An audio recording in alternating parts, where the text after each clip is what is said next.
ఇవ్వాలి గోదావరి నీళ్లు వెంటనే, మంచి నీళ్లు వెంటనే, గోదావరి సత్యసాబ నీళ్లు, మంచినీళ్లు, సత్యసాబ మంచినీళ్లు. గత 20 రోజులుగా మంచినీళ్ళు లేక ఇబ్బంది పడుతున్న ప్రజలకి మంచినీళ్లు, 20 రోజులుగా మంచినీళ్ళు లేక ఇబ్బంది పడుతున్న ప్రజలకి మంచినీళ్లు.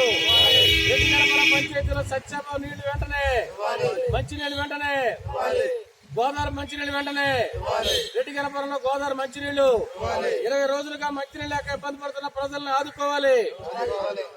పంచాయతీ అధికారుల నిర్లక్ష్య వైఖరి, పంచాయతీ అధికారుల నిర్లక్ష్య వైఖరి, పంచాయతీ అధికారుల నిర్లక్ష్య వైఖరి, పంచాయతీ అధికారుల నిర్లక్ష్య వైఖరి, ప్రజల పట్ల పంచాయతీ అధికారుల నిర్లక్ష్య వైఖరి, ప్రభుత్వ అధికారుల నిర్లక్ష్య వైఖరి, ప్రజాప్రతినిధుల నిర్లక్ష్య వైఖరి. ఇవ్వాలి గోదావరి నీళ్లు వెంటనే, ఇవ్వాలి గోదావరి నీళ్లు వెంటనే, గోదావరి నీళ్లు వెంటనే, ఇవ్వాలి గోదావరి నీళ్లు వెంటనే. రెడ్డిగనపురంలోని గత 20 రోజులుగా గోదావరి మంచినీళ్ళు రాక చాలా ఇబ్బంది పడుతూ ఉన్నారు. ఇక్కడ పంచాయతీ అధికారులకి సెక్రటరీ గారికి చెప్పినా కానీ కనీసంగా పట్టించుకునే పరిస్థితి లేదు. ఆ పంచాయతీ అధికారి సెక్రటరీ గారు అంటారు ఇది మా పరిధి కాదని చెప్తారు. మరి మంచినీళ్ళు ఇచ్చేది అధికారులు ఎవరన్నది తేల్చాలి. అలాగే పంచాయతీ సంబంధించినటువంటి వార్డు మెంబర్లు కానీ అలాగే ఎంపీటీసీలు కానీ ఈ మంచినీళ్ళు కరెంటు గురించి పట్టించుకోవాలి.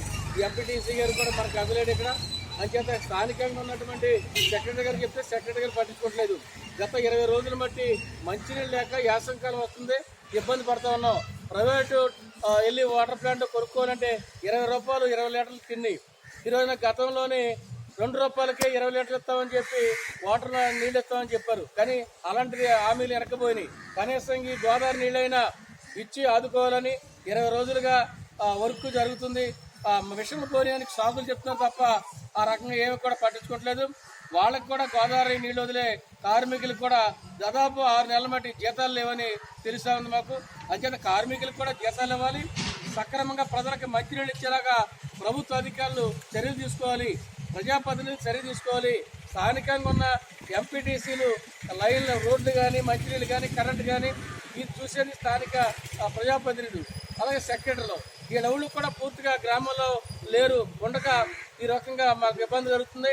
అంచేత వెంటనే గోదావరి మంచినీళ్ళు ఇచ్చి ఆదుకోవాలని, లేని పక్షంలోనే మొత్తం మహిళలందరినీ జనాలందరినీ తీసుకెళ్లి పంచాయతీ సచివాలయం దగ్గర నిరాహార దీక్ష చేస్తామని మేము ప్రజా సంఘాలుగా తెలియజేస్తున్నాం. నా పేరు అందుకుల ఫ్రాన్సిస్, కుల క్షత్రియ పోరాట సంఘం ఏలూరు జిల్లా కార్యదర్శి, రెడ్డిగనపురం మాజీ ఎంపీటీసీ.